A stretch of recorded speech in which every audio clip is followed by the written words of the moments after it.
Brewing beer at home comes not without its fair share of considerations. Extract or all grain, 5 or 10 gallons, aluminum or stainless. Indeed, there are many things a brewer can choose to concern themselves with, one of which involves the open air that sits above beer while it's fermenting. You're listening to the Brewlosophy Podcast. I'm your host, Marshall Schott, and on this episode, contributor Jake Huolihan is with me to talk about the seemingly trivial yet often worried about impact of fermenter headspace. Yeah, it definitely does seem trivial, but it's probably one of those things that we've all considered at one point or another, just due to probably logistical, aspects of the homebrew, whether or not we have enough headspace that we're going to need a blow-off tube or not. But can that fermentation headspace actually cause differences in the beer? That's something that we were interested in. Absolutely. And unlike many of the variables that we have tested, this was one that I really hadn't thought that much about until I was well into my home brewing career. I started off, I remember I wanted to brew like a 2.5 gallon batch, just test something out. And it wasn't until the wort was finished boiling and I'm getting ready to chill where I'm going, wait a minute, what am I going to ferment this in? And I hit the forums, which for better or for worse, taught me that people really do concern themselves with the amount of headspace that's above the beer during fermentation. So not wanting to leave any stones unturned, we definitely put it to the test, and we will be discussing the results from that experiment in a bit. But first, if you can relate to our love of the more sciencey side of beer, consider joining the Brew Club, which is free and offers members some pretty neat opportunities, like having an experiment you design and perform published over at brewlosophy.com. Also, members of the Brew Club who tag photos of their brew day on social media with hashtag BrewABeer, that's BRU a beer, or hashtag Brewlosophy, will be entered into a drawing to have their photo featured in our monthly newsletter, The Hot Beat, and they receive some pretty cool Brewlosophy stickers. You can learn more about becoming a member at thebrewclub.com. That's thebruclub.com. And make sure to subscribe to The Hot Beat using the form in the sidebar over at brewlosophy.com. If you want to help us to continue producing the content we do, visit brewlosophy.com/support and use the links you find there when doing all of your online shopping. Helps us out a ton. You don't feel a thing. Or you can become a patron of Brewlosophy over at patreon.com/brewlosophy, which will earn you some nifty rewards. For committing to a monthly contribution of as little as $1 a month, patrons receive access to never before published recipes, awesome discounts at YakimaValleyHops.com, and an invitation to a monthly live Q&A session with some pretty dope folks. Russian River's Vinny Chilurzo, Dr. Charlie Bamforth from the UC Davis Brewing Program, Pico Brew's Annie Johnson, who also happens to make one of the best Czech Pilsners I've ever had in my life, and John Kimmich from The Alchemist, just to name a few. Also, patrons who pledge at the $5 level or higher are entered into a monthly drawing for a $50 gift certificate from our good friends over at lovetobrew.com. Again, visit patreon.com/brewlosophy to learn more about becoming a patron of Brewlosophy and being rewarded for helping us out. All right, well, I've already heard from a bunch of people who will be attending the Brew Your Own Bootcamp seminar that Denny Kahn and I will be leading in Asheville, North Carolina next March. That's 2019, of course. Seeing as there are only 35 spots available for each session, and the sessions are identical, I'm not sure they're going to be around too long. Those open spots are going to fill up, so if you're planning on attending, get on it. We would love to see you out there, have some beers out in Asheville, North Carolina. If you haven't already, please consider leaving a rating and review of this show in Apple Podcast or wherever it is you listen to podcasts. We really do appreciate it immensely. Feedback this week is brought to you by Brewers Hardware, who specialize in triclover-compatible sanitary fittings, conical fermenters, kettles, and brew stands. Brewers Hardware offers a variety of unique and hard-to-find items for both the home and craft brewing markets, including high-quality stainless fittings at competitive prices and very fast shipping. Learn more at brewershardware.com, and don't forget to mention Brewlosophy at checkout to receive a free gift. That's brewershardware.com. Okay, so Dave Mitchell from Westchester, Pennsylvania, wrote in to say this. I just wanted to reach out and tell you guys how much I enjoy the podcast and all the content you put out, especially the experiments regarding warm fermentation. I'd given up on making lagers after my first crack at a Vienna 4 years ago, and after listening and reading, I decided to take a shot using Imperial's Global, that's L13. I made a 10-gallon batch of Munich Helles back in May for my wife's 30th birthday and had some leftover and entered it in a local competition. When I checked the results, I saw that I took first place in the pale/light lager category. To top it all off, it's the highest scoring beer I've ever entered at 42.5 points. I look forward to your podcast every week. Keep up the awesome work. Wow, that's an impressive score. Congratulations, man. No joke. Thank you so much for the feedback. Yeah, it's awesome feedback, and but even more awesome is the fact that he took first place. I don't know. He didn't explain exactly what he did to make this Munich Helles, but obviously it turned out pretty good. So awesome. I don't know if hey Dave, let me know. Did you brew it short and shoddy style, or did you go traditional on it? Either way, congratulations. 42.5 points for a Munich Helles. That's pretty awesome. Yeah, man. It sounds like with the focus of that, he was probably fermenting it warm, and I mean that's just more evidence on the heaps of evidence that we've got that fermenting lager yeast warm, or specifically that Weinstefan strain, is producing good results for a lot of people. Yeah. So good stuff. If you haven't tried a lager and you want to, don't fear fermenting, with certain strains at ale temperatures. You don't have to, trust all the dogma that's out there. Well, if you have show feedback, you can send it to feedback@brewlosophy.com, or you can leave us a message by calling 951-444-0320. Well, Jake, as you know, home brewers do some pretty weird things in their brewing. What's the weirdest ingredient you've used in beer? I'm pretty traditional when it comes to brewing beer. I would guess, like pumpkin spice maybe. Yeah. See, you're like me. I think the craziest thing I've ever thrown at a beer was like cocoa nibs, or cacao nibs. Well, listener John Whitman recently sent me a beer he made using, of all things, Mountain Dew. 1 minute beer review with Jersey and Tim. Did you mean to put like cornflakes in the top of mine? Or did you just not wash the glass? Do you have cornflakes in the top of yours? This is I do actually. Or someone was eating toast over it. Is this part of the allure of this beer? It's not clear whatsoever. It's a New England IPA. Piney and fruity. Yeah. That's what it is. Don't even need to drink it. Next! We could be wrong. We probably not, though. Remember we talked about this. It's some kind of a pale ale. We'll leave it at that. I don't mind it. Could be New England, Old England. It doesn't have the bitterness. Got a little grapefruity taste look at going you, on, doesn't dude. it? Look at you, man. Really bringing the big guns. I get grapefruit now, too. Grapefruit pale ale. Nailed it. Final answer. Phone a friend? Nope, dude. Final answer. It's pretty good. I like it. It's not bad. Yep. I do like it. And the fruitiness now, like now that you said that, has turned into grapefruit. And if we had like a strainer, we could strain out the skin. And whoever made this, I'm sorry that you're missing half of the skin on your body. You really put your heart and soul to this. I do like it. No, yeah, I like the taste too. I'd drink this. This is very tasty. I give it 4 jerseys. 4? I'm going to go 6. Okay, for a total of 14. Sounds great. Well, grapefruit? Come on. I'd say the guys pretty much nailed it, man. Mountain Dew, my understanding about Mountain Dew is that it's designed, it's like a citrus soda, so like kind of a blend of citrus, but I've tasted Mountain Dew. I don't drink much soda, but it does kind of taste like grapefruit to me. And the guys, I thought they picked up on it. Yeah, I think they definitely honed in kind of on pale ale, IPA there, but man, Mountain Dew beer, this guy is a lot more brave than me when it comes to brewing beer. Yeah, certainly more experimental. I've never thought, to mash with. I've considered. I think it'd be cool to make a beer where you mash with like apple juice, but to use Mountain Dew, I don't know. Now the whole cornflakes thing likely had to do with my pouring. I sometimes forget to be gentle, and that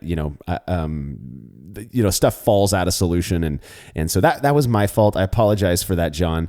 And I'm certainly not going to be making a beer with Mountain Dew or any other soda anytime soon. But it was certainly fun to try. Thanks for sending it in, John. If you have a beer or any other alcoholic beverage you'd like reviewed by Jersey and Tim, you can email me, Marshall@brewlosophy.com, and we'll get you all set up. We'll be right back after this break.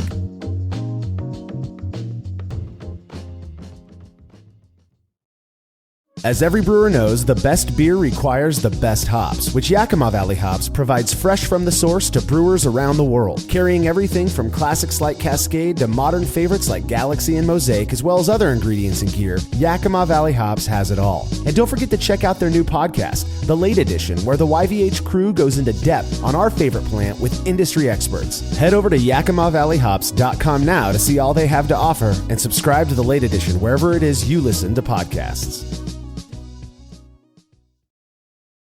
After a long brew day, the last thing I want to do is waste more time chilling wort. I've tried so many different options, and ultimately I settled on the super efficient immersion chillers made by Jaded Brewing. With the King Cobra and Hydra, I'm able to chill my entire batch of wort, from boiling to just a few degrees above groundwater temperature, in as little as 6 minutes. If an immersion chiller is right for your brewery, then do yourself a favor and check out all of the rad options Jaded Brewing has to offer at jadedbrewing.com, and be sure to let them know Brewlosophy sent you. Hi, I'm Stephen Leach, creator of Brow Supply Brewing Systems, here to tell you about our latest Unibrow brewing system. Modeled after the brew-in-a-bag method, the Unibrow uses the same kettle for both mashing and boiling, replacing the fabric bag with a stainless basket that can hold up to 20 pounds of grain. A heating element is run by an electric controller that allows for the maintenance of specific mash temperatures and makes mashing easier than ever. Each Unibrow is shipped with a counterflow chiller and the parts required to brew a batch of beer. We're really proud of the Unibrow, and we know you'll love it as much as we do. Go check it out at browsupply.com and sign up for our email list to receive special deals in your inbox. Family-owned Atlantic Brew Supply is the largest homebrew shop in the Southeast. No gimmicks, no multinational corporate overlords, and no BS. They offer exclusive malts, yeast, and more from local artisans, as well as award-winning recipe kits. They also sell professional brewing gear and cask equipment from sister companies ABS Commercial and Cask Supply. Most ingredients are available by the ounce, plus Atlantic Brew Supply has an on-site calculator to help you craft your best brew. Orders are processed same day, and 2-day shipping is guaranteed for East Coast customers. Get 15% off your first order using promo code BREWPOD. That's BRUPOD at AtlanticBrewSupply.com.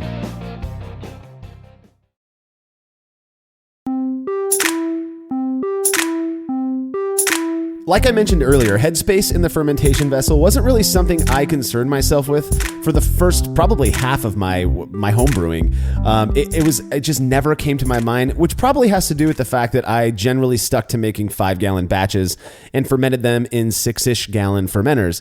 Again, it wasn't until I decided or started considering brewing smaller size batches that I did some poking around and discovered that this whole fermentation vessel Headspace thing was actually something people thought might lead to problems. Yeah, for some reason or another, it seems like homebrewers have really settled on 5 gallons as the batch size that's quote unquote the most normal. But I know that, at times in my homebrew career, I've definitely considered brewing smaller batches, and I think a lot of people do. I think small batch brewing has become pretty popular, but for a lot of us, we have the setup to brew 5 gallons. So if we want to go with that smaller batch size, we can buy some more fermenters, but, really homebrewers being kind of like the economical people we are, we'd like to use what we have. So if we're brewing a smaller batch, with things that are designed for 5 gallons, that means that there's going to be an increase in that actual physical volume of headspace. Absolutely. Well, and like my experience was that the mere fact that if you go and look online, you go to More Beer or whatever, and you look there, they have 3-gallon carboys. There are smaller fermenters, and so my kind of way of thinking about it was, well, if it exists, it exists for a reason, and of course that reason could be economics, but in my mind, I'm thinking they wouldn't, if you could ferment 2 gallons or 2.5 gallons in a 6-gallon carboy or a 5.5 gallon bucket or whatever it is, then they wouldn't be selling these smaller versions. So that was kind of my first trigger, right? In thinking about there's got to be a reason for this. And then as I thought about what the possible impact Headspace could, have on beer, I just kind of didn't buy into it at first. And even though I would still ferment in my smaller buckets or whatever it was, I guess I didn't personally buy into this idea that it would have much of an impact. Yeah, I definitely did not think increased headspace would have much of an impact. I think the first time I really considered the impact of headspace was I have a few of those 5-gallon glass carboys, the ones that don't have that extra headspace at the top. And I think I'd brewed a beer and not even thinking about it, threw it in one of those 5-gallon ones, and there's not much headspace left if you put a 5-gallon batch in one of those. And I attached a blow-off tube like one would do, and I think maybe a pound and a half of yeast later, fermentation was done. But I kind of wondered, did that decreased headspace and that loss of yeast really have an effect on the beer? And, kind of then going on the reverse of that, would increased headspace matter? And okay, let's be honest here. Headspace, like, you see the title of this particular episode and you're like, how can they, spend an hour talking about Headspace. We're going to try to. And what we're going to do is kind of go dig into very specific things. I think one of the ones you mentioned that I hadn't even really considered much before recording the show is the impact that lost, like smaller amounts of headspace might have, and that lost yeast, because everybody has had a blow off. I mean, if you haven't had a messy, croissant-y cleanup, the day after pitching your yeast yet, you need to brew. Everyone needs to experience a rite of passage for homebrewers, right? The old blow off experience. I just had one. In fact, I was fermenting in one of my larger brew buckets, and I pitched a yeast that apparently creates a huge croissant, and it was everywhere, and I had to clean it up the next day and whatnot. So what does that, how might that impact fermentation? You're losing yeast, you're losing whatever is contained in that croissant that might otherwise fall back into the beer. Yeah, absolutely. I mean, like you said, it is that rite of passage for homebrewers to have that gigantic blow off. And I mean, anybody who's looked into that blow off bucket after a fermentation and seen that loss of yeast, it's not insignificant. I mean, if you were to harvest that and put that in a mason jar, I mean, that's probably enough for a few batches after that. Well, it's basically top cropping. I mean, that's a common practice for reusing yeast, is to take that, scoop off that croissant and reuse that yeast, or you can actually, there's a method called croissanting where you can use that to help carbonate your beer. I think the bigger concern, at least one of the things that, when people are considering Headspace, outside of is there enough room to contain the croissant so I don't have to clean this crap up later, is can I ferment a smaller, volume of beer in a larger vessel for whatever reason? Right, absolutely. And some of the concerns that we might start to think about when we're doing that is oxidation probably number one for us. I know that's something we've really kind of focused on, is cold side oxidation of late. Yeah. And if you're fermenting 2.5 gallons in, I guess what is effectively a 6.5 gallon vessel, I think our brew buckets are about 7 gallons, but most fermenters are designed with that increased headspace to allow fermentation for 5 gallons. We're sitting at about 4 gallons of headspace. And I mean, that's not an insignificant amount of oxygen or, potential mix of gases sitting above that beer.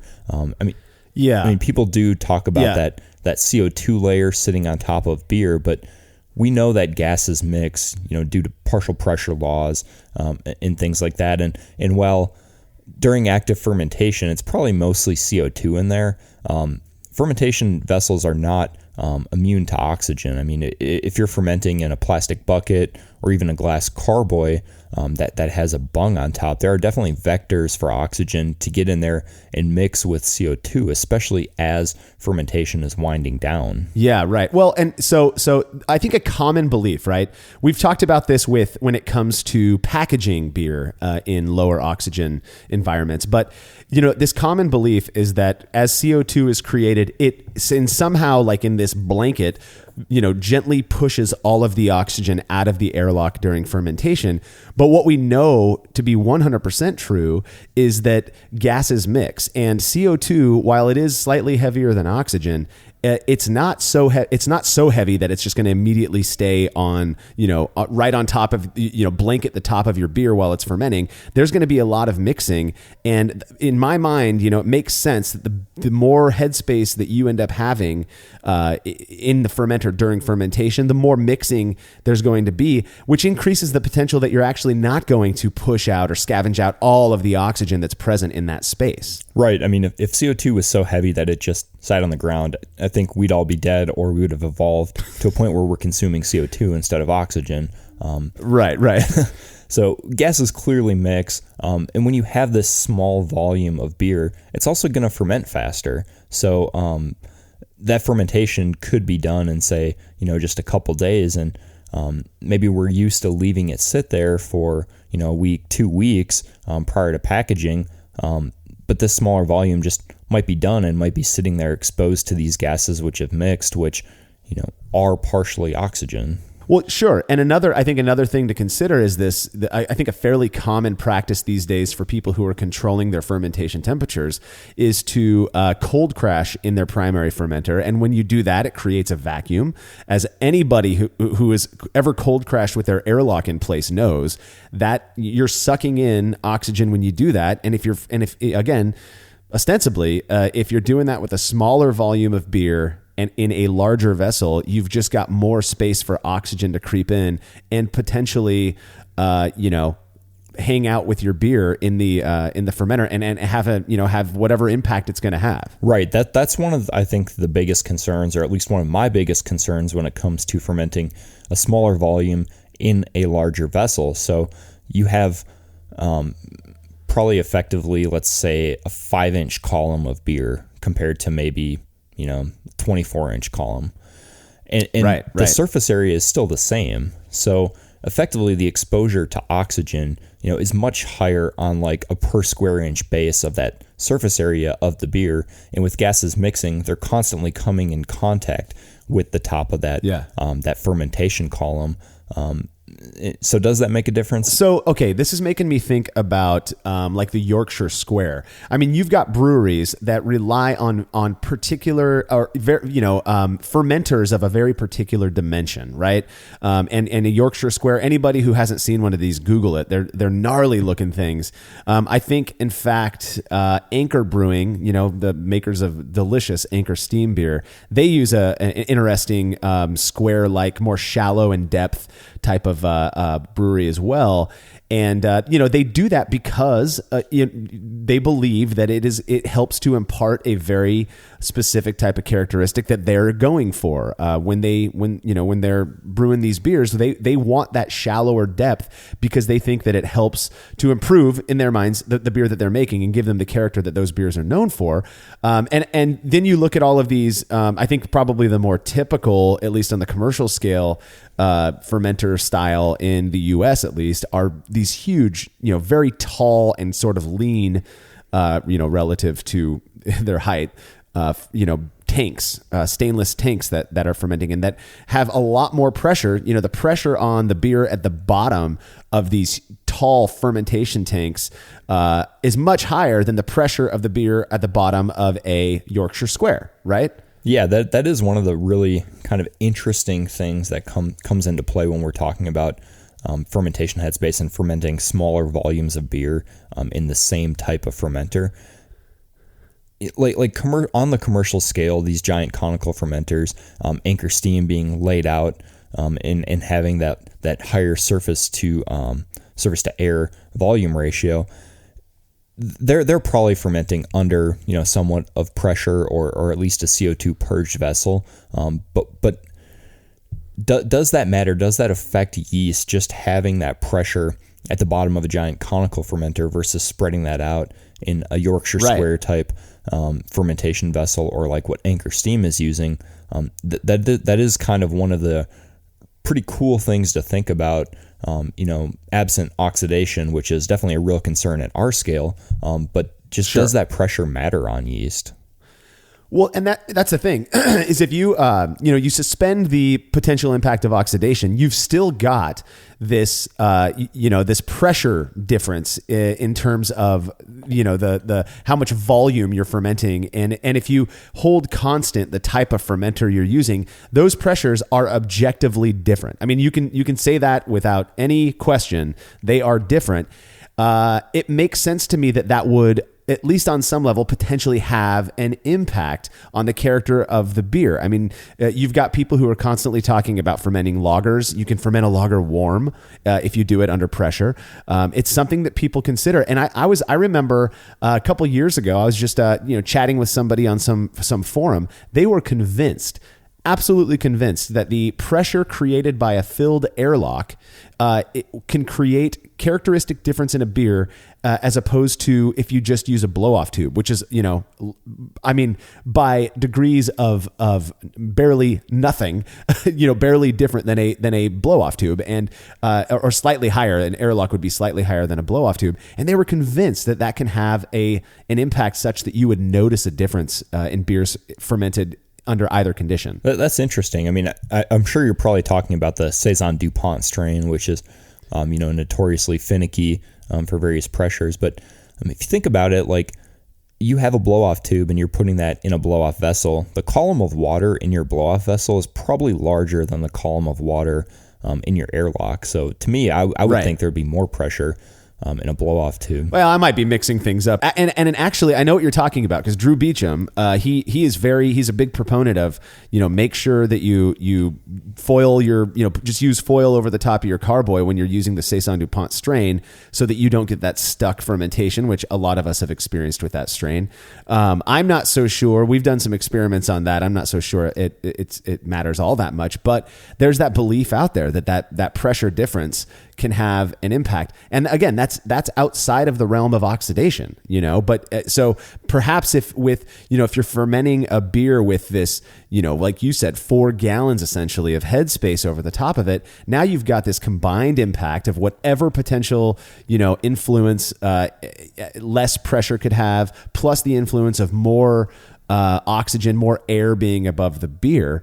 It starts to, you take this, again, seemingly trivial variable, and you start to go, okay, maybe it does have maybe there is something to this. Yeah, you can definitely start to convince yourself or talk yourself into ways that this could make an impact. I mean, how many of us have gone swimming in one of those really deep kind of like trenches at some resort somewhere, and you dive down and you get really deep, and you can just feel that pressure above you from that weight of water versus just kind of floating in like a lazy river where you're just barely under the water. I mean, you can definitely feel that. I definitely feel more comfortable fermenting in a lazy river than I do at the bottom of my pool.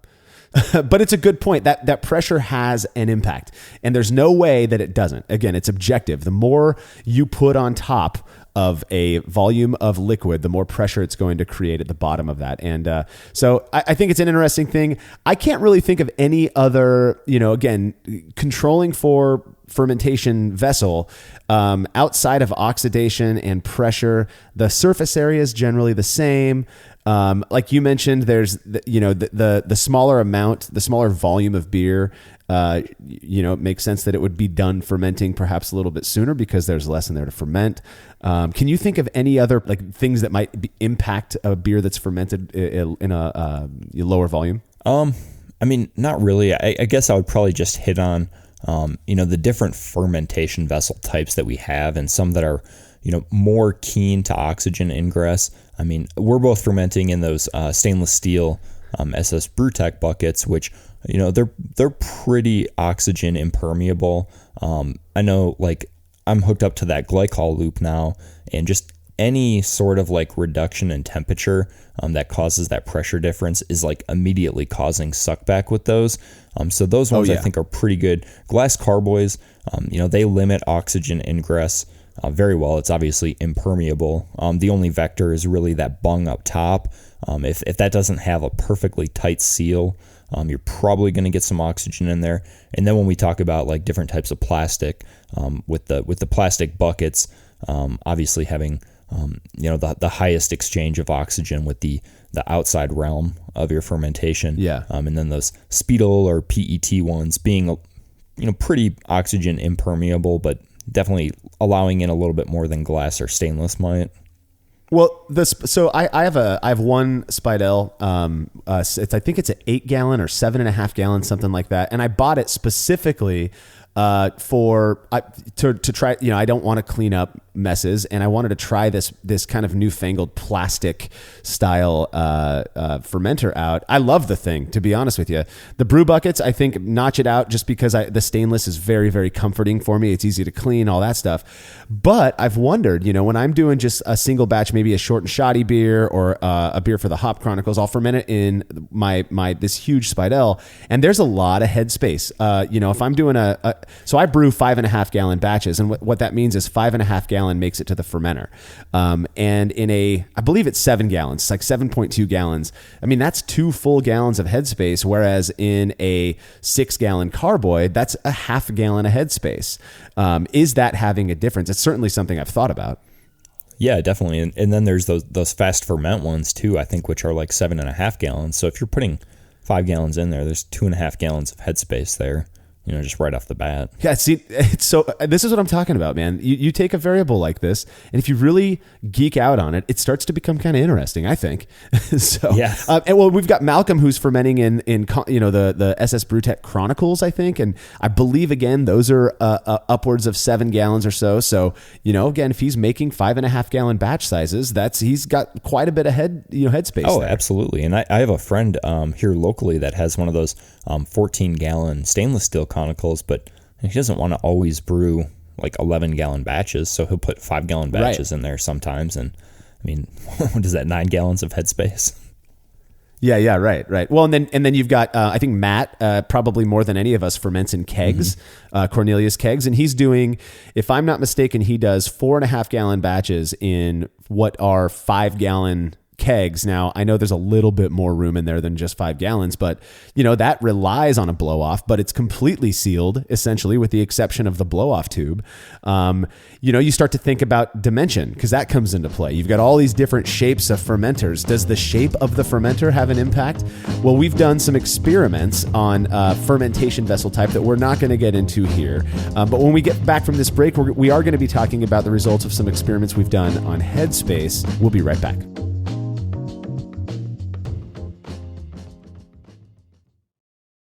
When dumping wort-soaked grain and leftover low-gravity wort while cleaning up after a brew day, did you ever wonder what your true efficiency would be if that wort made its way to the kettle instead? Using the brew bag, a fabric filter for all mash tuns and brewing methods, allows you to capture every last drop of wort. Not only does this increase kettle efficiency, it lowers your grain bill, which saves you money.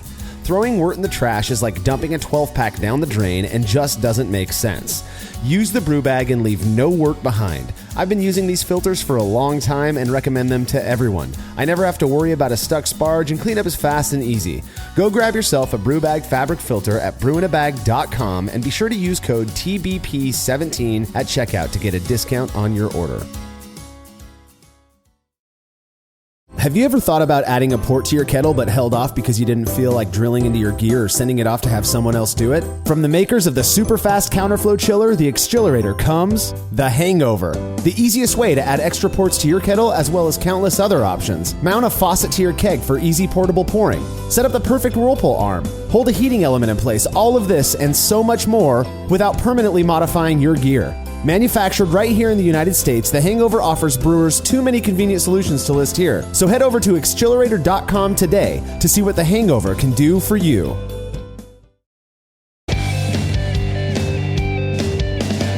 Compact and simple to use with a small footprint for brewing indoors, the Grainfather makes it easy for you to brew professional quality beers at home. The Grainfather is an all-in-one brewing system that lets you brew all grain beer in a single compact stainless steel unit. It uses an electric heating element and pump to maintain a constant temperature and to circulate the wort during the mashing and cooling stages. It also comes with a counterflow chiller to reduce chilling times and produce high-quality wort. And now, with the addition of their conical fermenter, the Grainfather takes things one step further by offering homebrewers state-of-the-art temperature-controlled fermentation just like commercial breweries use. And with the Grainfather Recipe Creator and Connect app, you can easily design a recipe, sync your brewing system with your phone, and then just sit back and relax as the app takes over and assures that you maintain your scheduled mash temps and boil schedule.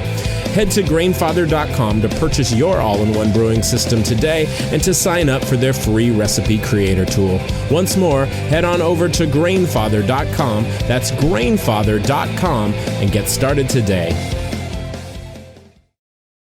Shopping for brewing supplies online can be a real hassle, which is why we recommend Love to Brew. They've got great prices, super fast shipping, and they carry exclusive products like East Coast Yeast, the Brewers Essentials brand, and their award-winning beer recipe kits.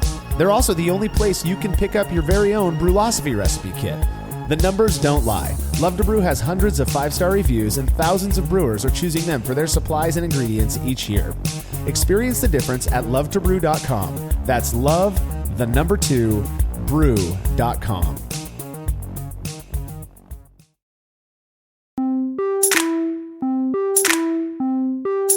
Leave too much headspace in the fermenter and your beer is bound to end up with all sorts of issues. At least that's what many seem to believe. Right. So as a lover of English beer, I've kind of always been interested in what the impact of fermentation dimensions or fermentation headspace has to do with the resulting beer. So I designed a pretty simple experiment here to test this out. Kind of a combination of fermentation volume and headspace. And we're really going to touch on that here. So I brewed up a single batch of beer for this experiment.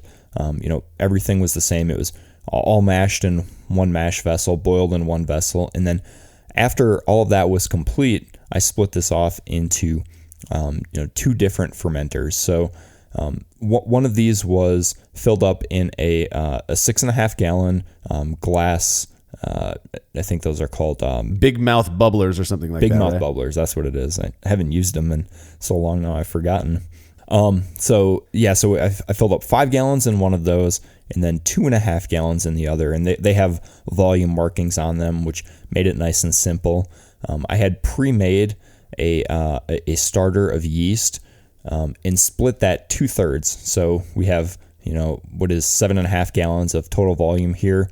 So 2/3 of that went into the 5 gallon carboy and 1/3 of that went into the carboy that had 2.5 gallons of volume, really to keep as many things as we can constant. So pitch rate was the same for each of these volumes. I think it was calculated at about 100 billion cells for the 2.5 gallon and 200 billion cells for the 5 gallon. Yeah, and I think that was an important part of the design as well. And we talk about all of these experiment designs before we go and brew them.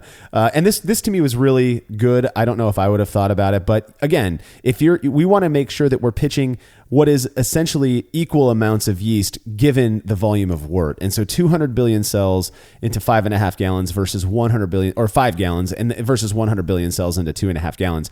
Nice work on that one, Jake. Oh, thanks. Yeah, you get a raise now. So once fermentation started on these, the beer that I was using a traditional top cropping English yeast for this experiment.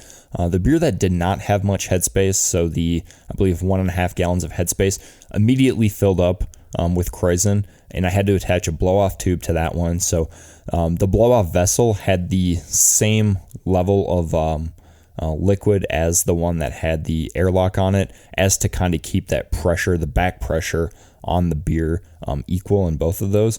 But the beer that had a lot of headspace, so for the 4 gallons of headspace, really just didn't have as much Kreuzen as the one that had, the lesser headspace, which I thought was, an interesting observation. And, you really kind of wonder if the pressure on the beer, the pressure on the yeast was causing this difference in that headspace or in that Kreuzen. Yeah, I thought that observation, I didn't expect, again, like I said earlier, I didn't expect to see any differences.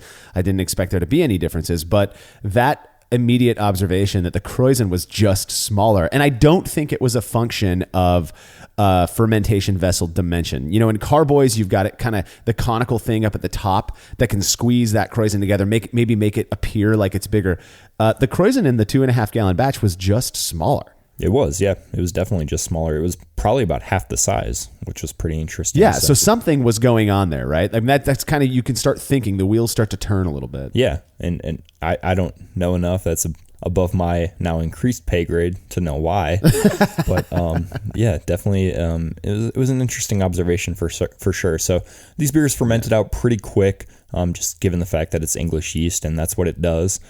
So I took final gravity measurements of these. They both fermented out to pretty much the same final gravity. I think there was like less than a 0.5 point observable difference between the two, which is pretty much nothing in my opinion.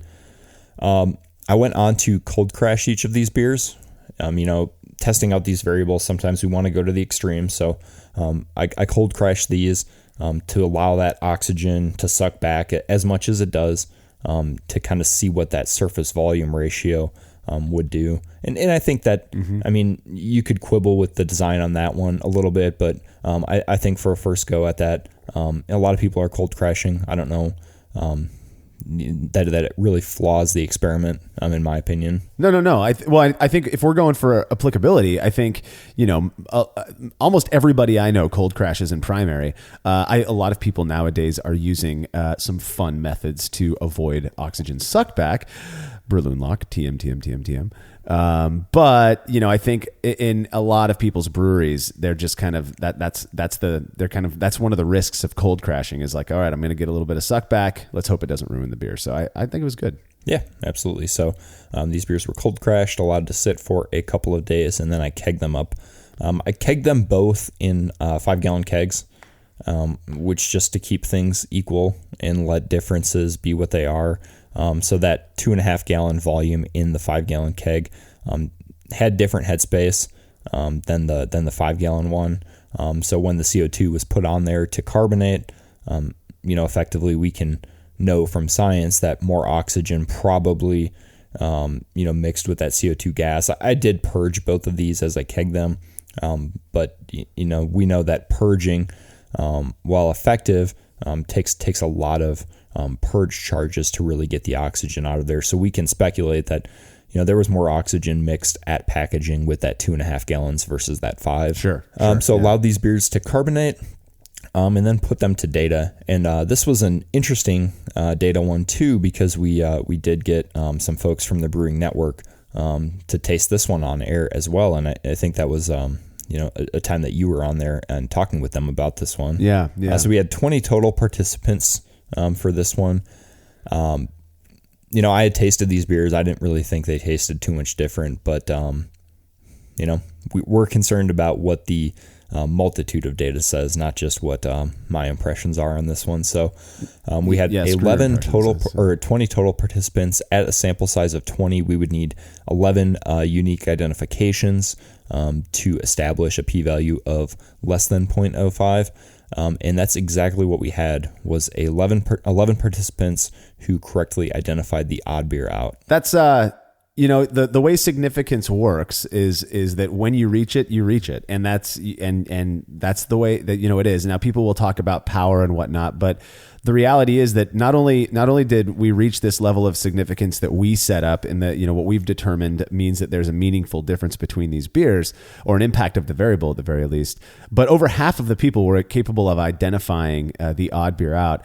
Now, I say this all the time. I'm not a big fan of the question about preference because of how subjective preference is, but I do sometimes it produces some pretty interesting results. And the fact that in this case, that out of the 11 people who correctly identified the unique sample as being different, 8 of them preferred the beer fermented under a normal amount of headspace. Only 2 of them said that they liked the batch that was fermented with 2.5 gallons of beer more than the other ones. And 1 person felt that there was no difference between the beers anyways. So 8 of those people thought the one fermented in what I'll refer to as normal conditions was better. That seems meaningful to me, even though it may not be. Yeah, as someone who relied on guessing in my triangle tests for this specific experiment, to see nearly 80% of the correct participants come back as enjoying the lesser headspace, kind of quote unquote more normal fermentation volume in the fermentation vessel, I was pretty shocked by that, and it definitely caused me to rethink if I'm fermenting smaller batches in a larger fermentation vessel going forward. Well, yeah. And, a lot of people get hung up when we're able to identify the odd beer out with some consistency, but the data comes back non-significant, right? Well, you were able to do it. That must mean there's a difference. Not necessarily. That's why we do science, right? That's why you do research, because I could be the odd duck, right? And obviously, with every experiment that we do and every experiment that you ever read about, there's always a chance of what's called type 1 error, which is also known as false positive, right? And that's just when the randomness during the triangle test erroneously indicates that significance is there when it really isn't. The fact that you couldn't tell, Jake, I don't know, maybe this was one of those scenarios. And so we've got more testing to do. It's also possible that there really was a difference, though. And slight as it might have been, that it caused people to be able to tell the beers apart. And it at least behooves us to try to understand what about fermenting with more headspace could have caused it. So in my thinking, we've already discussed, kind of the what people believe the culprits can be. One thing that comes to my mind is the decreased pressure when fermenting under a lower volume of beer, as well as the potential for oxidation. Like you said, there was various vectors of potential increased oxygen exposure. Perhaps that did it. Maybe it was just the simple fact of a shallower amount of beer in the fermenter. Yeah, this one is definitely up for retesting, and maybe starting to control for some of those other variables that we can. So maybe like attaching a Brune lock so that we're not getting that oxidation on the cold crash side, or maybe kegging one in a 2.5 gallon keg and one in a 5 gallon keg, so that we're keeping that packaging, total packaging oxygen more consistent. But when we take a step back and kind of look at this experiment in conjunction with maybe some of the other fermentation vessel experiments that we've done and we've talked about before, it's interesting that these seem to keep coming back as significant, and it's something that we probably just don't think matters. And maybe our impressions or my impressions in this one, I'm biased as to not want to think this matters, and maybe I'm not trying as hard in my triangle tests, or it's just not jumping out at me as much. But I think we have like 4 fermentation vessel experiments now in this one, and it just seems like these things are mattering. And people aren't really paying it much heed. Yeah, and you look at where the focus is at. I mean, this we could talk about this for hours and hours, but you've got yeast starters and fermentation temp control at 2 of our variables that we have yet to show seem to really matter. But then you look at weird little things like fermentation vessel headspace, and all of a sudden we're producing a significant result. I think that's really interesting. I'm personally inclined to kind of sway toward the oxygen exposure as the culprit theory, right? And we've actually performed a couple experiments that may provide some clues, at least, as to the impact oxygen has. We're going to talk about those very briefly after I remind you about our awesome sponsors, Imperial Yeast, who are providing brewers with the finest quality yeast on the market. With 200 billion cells in each pitch-right pouch, brewers are ensured a quick and healthy fermentation. Imperial Yeast offers a wide range of ale and lager strains, as well as some funkier stuff. 2 of their newest varieties are A30 Corporate, designed for those newfangled brute IPAs everyone's brewing out there, as well as A43 Loki, a strain of Norwegian origin that can apparently tolerate some pretty warm temperatures. We've got some really cool experiments planned with both of those. So keep your eyes peeled. Go check out everything Imperial Yeast has to offer at imperialyeast.com. So while not specifically focused on Headspace, an experiment that we did on the impact of limiting oxygen exposure while the beer is in the fermentation vessel might help us to understand what made the beers in the Headspace experiment distinguishable. So I thought we could hit on this one very briefly. I think it's fairly commonly accepted at this point that oxidation has a negative impact on beer, right? Especially New England IPA. So I designed an experiment last year to test it out. I basically split a 10-gallon batch of any IPA wort between 2 fermenters and treated them identically up until they were finished fermenting. The headspace between the batches was exactly the same. Hence, this isn't a headspace experiment. But as every brewer who cold crashes knows, that vacuum that's created during cold crashing sucks in oxygen that's in the environment around the fermenter. So for one of the batches, I applied 1 psi of CO2 during the cold crash to hopefully avoid any oxygen exposure or oxygen suck back, while the other one was left alone, like a typical cold crash. And so oxygen was definitely sucked back in. So the other thing that I did was I purged the keg for the low oxygen beer with CO2 prior to filling it up, which I didn't do for the standard beer, right? And that does kind of introduce another variable. Now, without getting into too much detail, we've already covered this particular experiment in episode 24. You can go back and listen to that. The results were indeed significant. Tasters could reliably tell the beers apart, and so could I. It was actually quite easy. So this experiment, the one that we just talked about with the New England IPA, one of them treated, with white gloves so as not to introduce any oxygen. seems to suggest that yes, oxygen on the cold side, that oxygen occurring basically after fermentation, that oxidation does have a noticeable impact or can have a noticeable impact on beer. So it seems to support this notion that if you have higher amount of headspace, that during the cold crash, or maybe even potentially it's, you're just not able to push all of the oxygen out of the fermentation vessel, that there is some, oxidation occurring in a smaller volume of beer being in a larger vessel. Yeah, especially too with that surface to volume ratio being much higher when you have that increased headspace, just due to that column of beer being lower. Seems to suggest, I think, that that increased oxygen exposure is probably having an impact on beer, and whether or not that's negative is probably going to depend on the type of beer you're fermenting, and whether or not you want some sort of oxidation character in it. But generally, I don't think I want oxygen exposure after fermentation is done. Yeah. And for any style of beer, that's my opinion as well. It's also entirely possible that the differences in that experiment had to do with the kegging, the way I kegged the beers. And so, not necessarily the exchange of gases that occurred in the fermenter during the cold crash. So you designed an experiment that looked more specifically at the impact of cold crashing. You brewed a German Pilsner for this one. For that one, I think what I did was I just took a beer, split it, fermented it out, and just pulled one of those beers from the fermentation chamber after fermentation was done and let the other one cold crash. There's definitely suckback. I think the pictures bear that out in that experiment. So yeah, the results, unlike the New England IPA experiment, the results were not significant, meaning tasters weren't able to tell these beers apart. My understanding is that you couldn't tell them apart. They tasted identical to you, which, you look at, the why of this. It could just be that the cold, maybe this is suggesting that cold crashing isn't the culprit for creating these oxidative or whatever, differences exist, based, because of the cold crashing, like in the New England IPA experiment.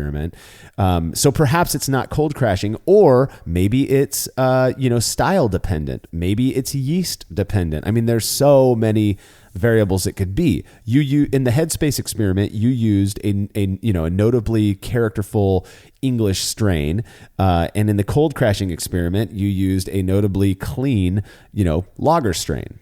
Perhaps that's the difference. There's just so many potentials here. Right. Or perhaps total packaging oxygen is really what matters much more. Maybe even with cold crashing, maybe the oxygen exposure to the beer is really not that much different. I mean, because we do know that these vessels, while they're largely sealed from oxygen, they're not 100% oxygen impermeable no matter what. So maybe they are both the same until they go into that keg, and maybe it is just tiny amounts of oxygen on the cold side that really seem to make these differences, and the magnitude doesn't matter as much in the time frame that we're consuming these beers. So, it makes me think, if we were to go back and refine, and we will do this at some point, the Headspace experiment, let me know if you agree with me. I think what we would do is, again, identical fermentation vessels, one of them with, say, 2 or 2.5 gallons of beer, the other one with 5 or 5.5 gallons, something like that. But I think what we would need to do is get kegs that are, same general diameter. So they'd have to both be, same brand, Cornelius kegs, but one that's maybe 3 gallon, one that's a 5 gallon, and filled so that the headspace in those kegs is identical as well. Yeah, I think that's another logical step for that. Also, I'd be really interested to take a 3 gallon fermenter versus a 5 gallon fermenter, or whatever, 5.5, 6 gallon glass carboy. As I know I have one of each of those, and try those out and see if maybe the actual volume you're fermenting and that pressure on the yeast might be the culprit too. I mean, there are so many things we can expand upon from this one specific significant result in terms of trying to dial in and see what really matters. Yeah. I mean, and I'm still, there's this little kind of part of me that's going, well, maybe this was just a false positive as well. I mean, there's always an option. And, but the fact 11 out of 20 people picked the odd beer out, that seems so unlikely that, that is statistics. It's so unlikely that we can say, well, there probably was a real difference there. I really don't know, but I'd be lying if I said that the Headspace experiments hasn't sort of influenced my thinking when it comes to fermentation vessel size. I've got a couple 3-gallon fermenters now. And I still think the best bet is probably to continue exploring the variable as much as we can to get a clear picture of the impact that has. But, at this point, I'm still up in the air as to the real impact. I'm not going to say with any certainty, when somebody asks me if it's okay or not to ferment with, a big chunk of space above their wort. I really don't know. What I can say is that, even with the 8 people out of 11 preferring the beer that was fermented under normal conditions, it didn't mean that the other beer was bad.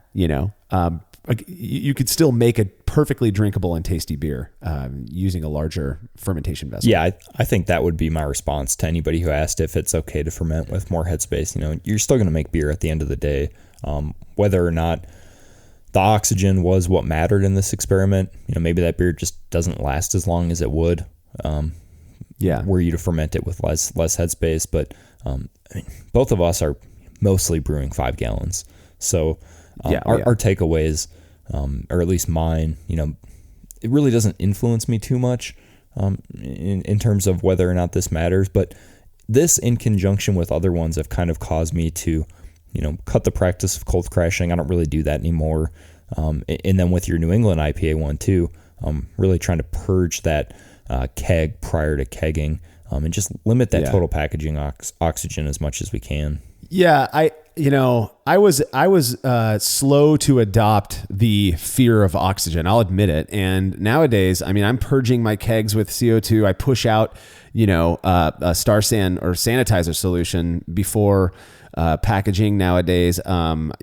Even if the only place I've actually noticed that significant difference is with New England IPA, but even if that's for some reason that style sort of exaggerates the impact the oxidation can have, I don't want that in my beer, and it's easy enough to avoid. So my thinking about fermentation vessel headspace is, hey, if I can just drop $25 and get a 3-gallon fermenter, or, people who are doing 1-gallon batches, go get one of those 1-gallon juice bottles or something and clean it out really well and use that. I feel like if it's going to assist me in any way whatsoever, particularly knowing what we don't know, if you will, about the impact Headspace can have, then I might as well do it. So that's kind of where I'm at right now. Yeah, I think that's a good approach. Well, I think we took the task of taking Headspace and really tearing into it and going down some rabbit holes. Jake, do you have anything else you'd like to add about this variable? No, I really don't. Right on. Well, that is all the time we've got for this episode. Remember that you can head over to brewlosophy.com to read about the experiments we discussed in this episode, as well as all of the other stuff we've got going on. The Brewlosophy podcast is made possible by the generous support of our sponsors, as well as all of our rad listeners. We seriously could not do this without you. Cheers to everyone who has subscribed and left a review of our show. It makes a huge difference. If you haven't yet, please consider doing so. Head over to brewlosophy.com/support to view a list of ways you can easily help us to continue producing this podcast. If you want a reward for your support, visit patreon.com/brewlosophy. Thanks again for listening. We'll be back next week with another episode of the Brewlosophy podcast. Until then, think beer. Start off the morning with some hot tea, lemon and honey, cause it suits my bro. Put some herb in the bowl, yeah, it's homegrown. Ain't gotta go through the middleman, no.